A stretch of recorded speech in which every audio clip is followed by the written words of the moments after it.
Hi, this is Brandon with Precision Defensive Solutions, and today I want to talk a little bit about self-defense and how you can do better to protect yourself and what this looks like.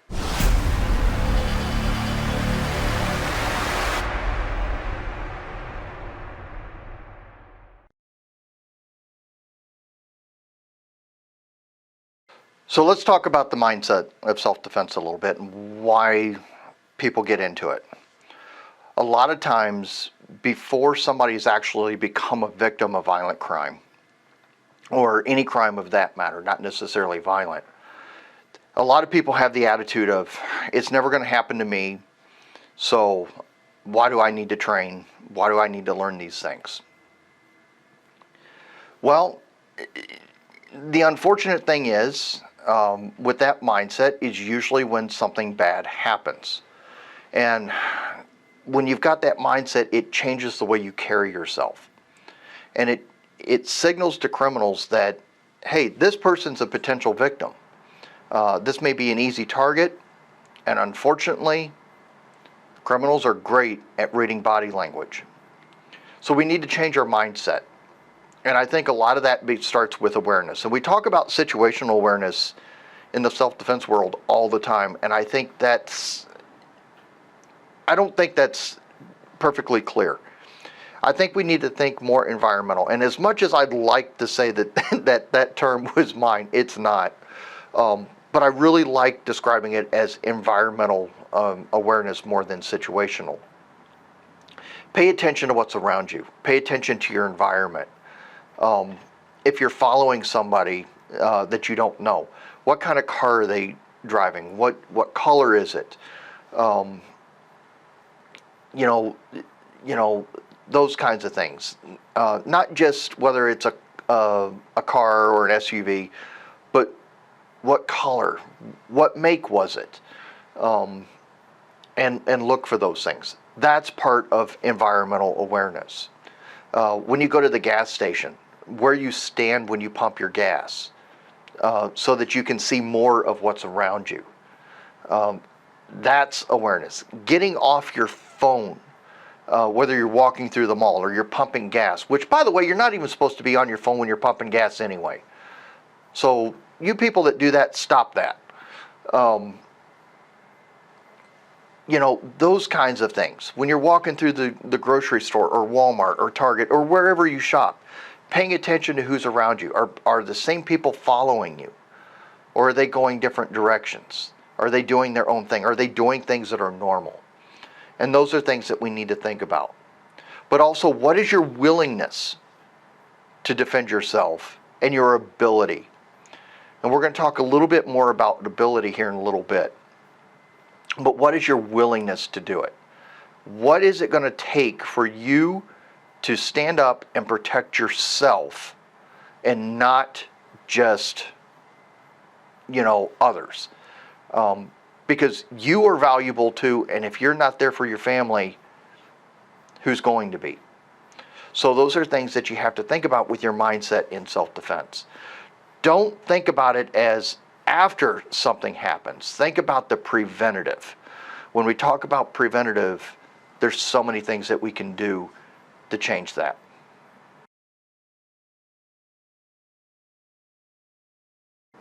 Prevention is one of those things that we can do in so many ways. One, let's work on our confidence. Okay? Are we walking and carrying with our head up? Or are we looking down at the floor? Are we looking at our phone? Are we walking around like scared little kittens? Are we standing up and carrying ourselves with confidence? Are we confident in what we're doing, on where we're going? Now, am I saying that you have to know where you're going all the time? No. People get lost. New areas, new things. It happens. Get lost with confidence. Act like you know where you're going. Pay attention. Get the AirPods out of your ears. That's a big preventative measure. Stay off your phone as much as possible. Stay off your phone in public spaces. in particular in transitional spaces. And start doing things for yourself in your training. Start getting training and how to defend yourself, both physically and even if with tools. Start learning how to do that.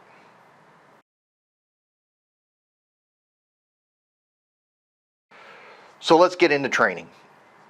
And I'm a big believer in that we need to have multiple options when we start talking about training. When we start talking about training, a lot of people will start with the martial arts. But what do?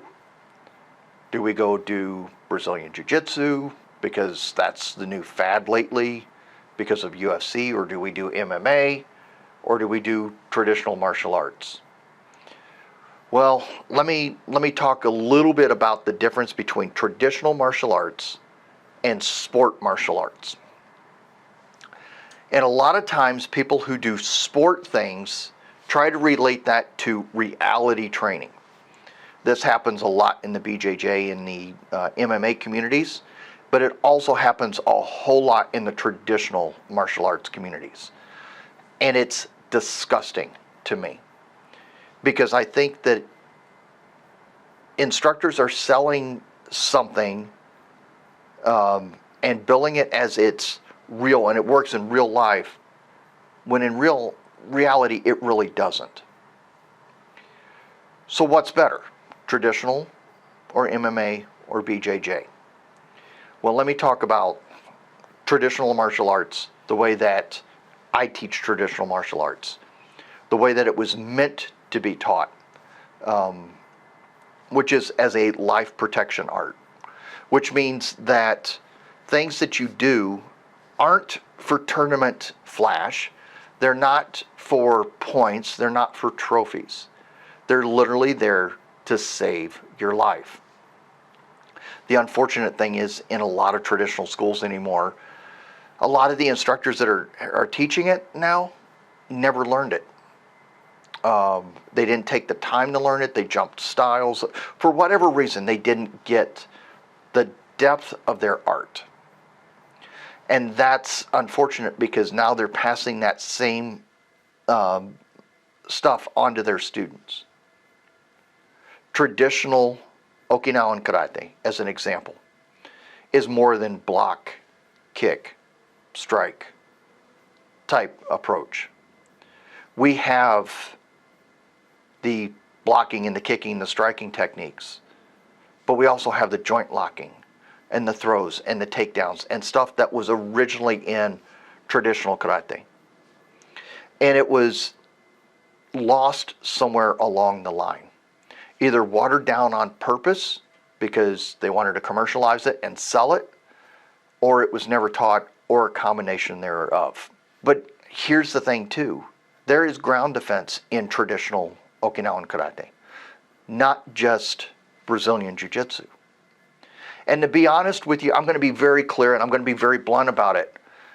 In all reality, out on the street, rolling around on the ground in broken glass and dog shit is not going to help you any. You need to know a whole gamut of things.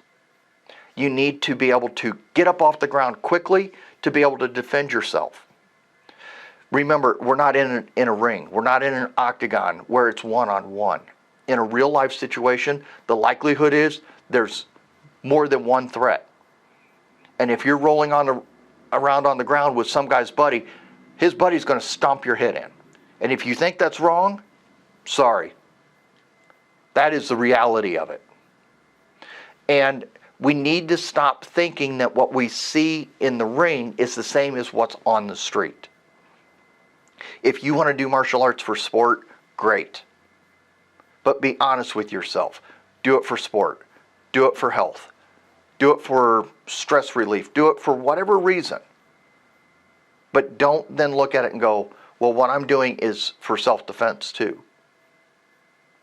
But you're dealing with one guy rolling around on the ground.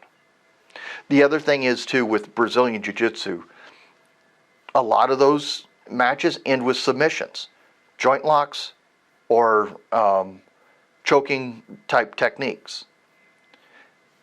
If you're dealing with a situation that doesn't warrant lethal force, and you do a joint lock and break somebody's wrist or their arm, or you choke them out, that can warrant lethal force, which means you could really face some problems with that.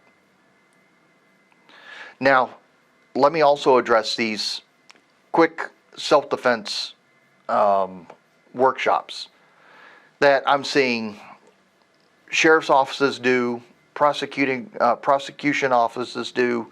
They're sponsoring these things for women. Martial arts schools do these things for women, or for men and women both sometimes, but a lot of times they're for women. Stop all that noise. Stop all that noise. We need to come out of years past and go with what we know today. We know, we have scientific data that shows that regular training is how you learn to protect yourself. And not quick fix. One time, 1 hour and a half every, 3 months. Or once a year, or whatever it might be. Those things absolutely do not do anything. And they're marketed as empowering people. If you do that, you're empowering those people to end up in the hospital or worse. Encourage regular training. If you're going to teach one-day workshops, teach about awareness, teach about prevention, teach about those things. But physical self-defense takes training and practice. And it takes regular training and practice.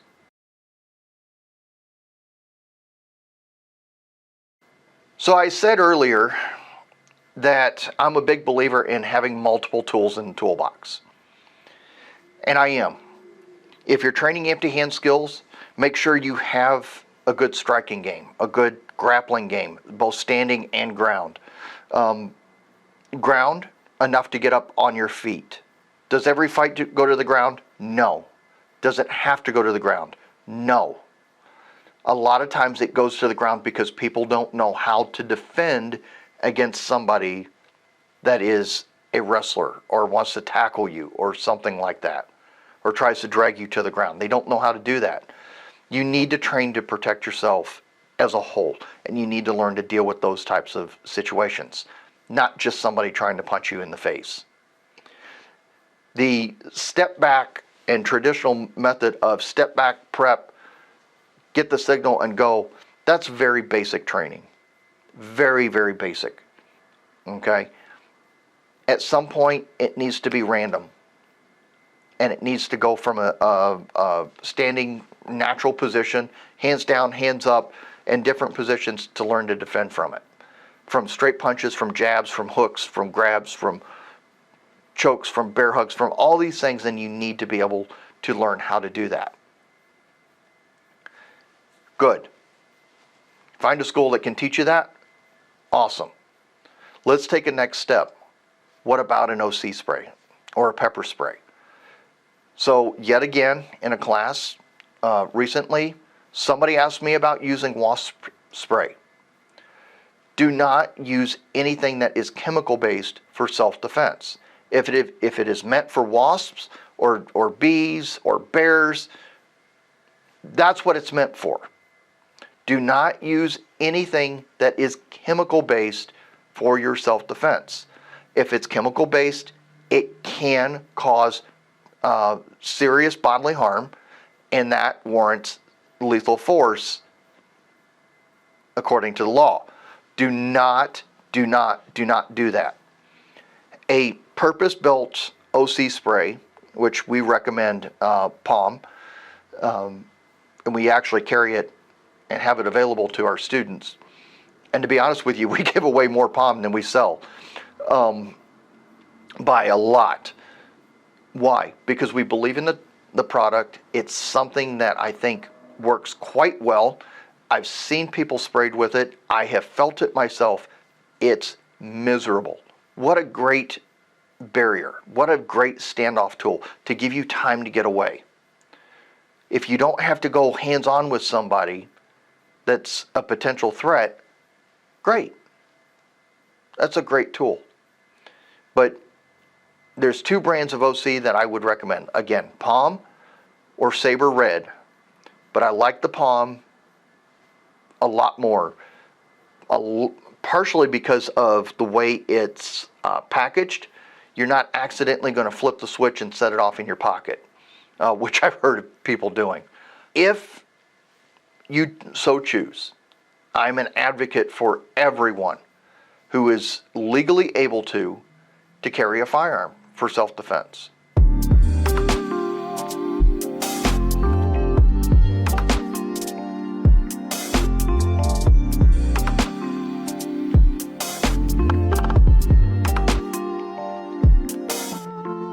But that goes back to mindset too. You really need to not only know how to use it well, your accuracy needs to be top notch, which a lot of times it's not. People don't take that into consideration. And a lot of times people carry a gun almost like a security blanket or like a lucky rabbit's foot. You need to train with it, you need to practice with it, and you need to become very proficient with it, which means regular practice at the range and taking some training classes. Does that mean that you need to be a training junkie and take, 4 or 5 national level classes a year? No. But find a good instructor that really understands self-defense, understands the needs, understands the importance of the marksmanship, and can bring you up each time you train with them, either through coaching sessions or specific classes, whatever you want to do. Find somebody that is very competent in what they're doing. And there's a lot of instructors around the country that are, but there's a lot that aren't. So do your homework. But if you carry it, make sure it's accessible, make sure it's ready to go, and make sure you understand when to use it and how.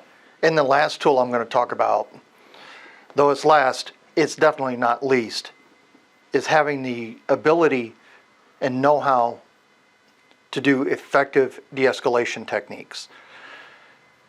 If we can de-escalate before we go physical in any way, shape, or form, whether we're using tools, whether we're using physical self-defense, I think verbal self-defense, sometimes known as verbal judo, is really important.